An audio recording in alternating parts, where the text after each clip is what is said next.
100 day challenge for FNO and SMC trading day 56. So ഇന്ന് നമ്മൾ നോക്കാൻ വേണ്ടി പോകുന്നത് എന്താണ് ഈ പുട്ട് ഓപ്ഷൻ എന്നുള്ളതാണ്. ആക്ച്വലി പുട്ട് ഓപ്ഷൻ എന്ന് പറയുന്നത് ഡെറിവേറ്റീവ്സിൽ നമ്മൾ പറഞ്ഞ പോലെ തന്നെ അണ്ടർലൈൻ അസറ്റിൽ നിന്ന് ഡിറൈവ് ചെയ്തിട്ടുള്ള മറ്റൊരു കോൺട്രാക്ടിനെയാണ് നമ്മളിവിടെ പുട്ട് ഓപ്ഷൻ എന്ന് പറയുന്നത്. ഈ പുട്ട് ഓപ്ഷന്റെ കേസിലേക്ക് വരാണെന്നുണ്ടെങ്കിൽ അണ്ടർലൈൻ അസറ്റ് അപ്വേർഡ്സ് പോകുന്ന സമയത്ത് പുട്ട് ഓപ്ഷന്റെ ചാർട്ട് നമുക്ക് ഡൗൺവേർഡ്സ് പോകുന്നതായിട്ടും അണ്ടർലൈൻ അസറ്റ് ഡൗൺവേർഡ്സ് പോകുന്ന സമയത്ത് പുട്ട് ഓപ്ഷന്റെ ചാർട്ട് നേരെ ഓപ്പോസിറ്റ് അപ്വേർഡ്സ് പോകുന്നതായിട്ടായിരിക്കും നമുക്ക് കാണാൻ വേണ്ടി പറ്റാം. പുട്ട് ഓപ്ഷന്റെ കേസിലേക്ക് വരാണെന്നുണ്ടെങ്കിൽ അണ്ടർലൈൻ അസറ്റ് അപ്വേർഡ്സ് ആണ് നമ്മൾ എക്സ്പെക്ട് ചെയ്യുന്നുണ്ടെങ്കിൽ പുട്ട് ഓപ്ഷന്റെ ചാർട്ട് താഴോട്ട് പോകുന്നത് കൊണ്ട് തന്നെ നമുക്ക് പ്രോഫിറ്റബിൾ ആയിരിക്കാൻ വേണ്ടിയിട്ട് നമ്മൾ എടുത്തിരിക്കേണ്ടത് പുട്ട് ഓപ്ഷൻ സെല്ലിംഗ് ആയിരിക്കണം.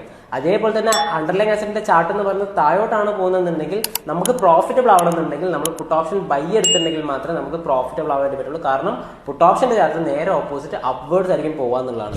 മാത്രമല്ല ഇവിടെയും നമുക്ക് ബയേഴ്സിനും സെല്ലേഴ്സിനും വരാണെന്നുണ്ടെങ്കിൽ ബൈയിങ് നമുക്ക് ചെറിയൊരു എമൗണ്ടിൽ ചെയ്യാൻ വേണ്ടി പറ്റുകയും സെല്ലിങ്ങിന് നമുക്ക് കുറച്ച് കൂടുതൽ ക്യാപിറ്റൽ നമ്മൾ യൂസ് ചെയ്യേണ്ടി വരും എന്നുള്ളതാണ്.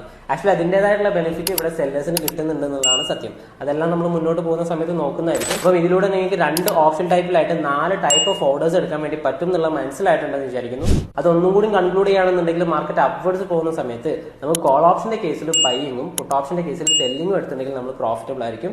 അതേപോലെ തന്നെ മാർക്കറ്റ് നമുക്ക് ഡൗൺവേർഡ്സ് പോകുന്ന സമയത്ത് കോൾ ഓപ്ഷന്റെ കേസിൽ നമ്മൾ സെല്ലിങ്ങും പുട്ട് ഓപ്ഷന്റെ കേസിൽ നമ്മൾ ബൈയിങ്ങും എടുത്തിട്ടുണ്ടെങ്കിൽ നമ്മൾ പ്രോഫിറ്റബിൾ ആയിരിക്കും എന്നുള്ളതാണ്. സോ കോൾ ഓപ്ഷനും പുട്ട് ഓപ്ഷനും ടൈപ്സ് ഓഫ് ഓപ്ഷനിൽ വരുന്ന ഓർഡേഴ്സ് എന്തെല്ലാമാണെന്നുള്ളത് നിങ്ങൾക്ക് മനസ്സിലായിട്ടുണ്ടെന്ന് വിചാരിക്കുന്നു. That's from me. See you tomorrow.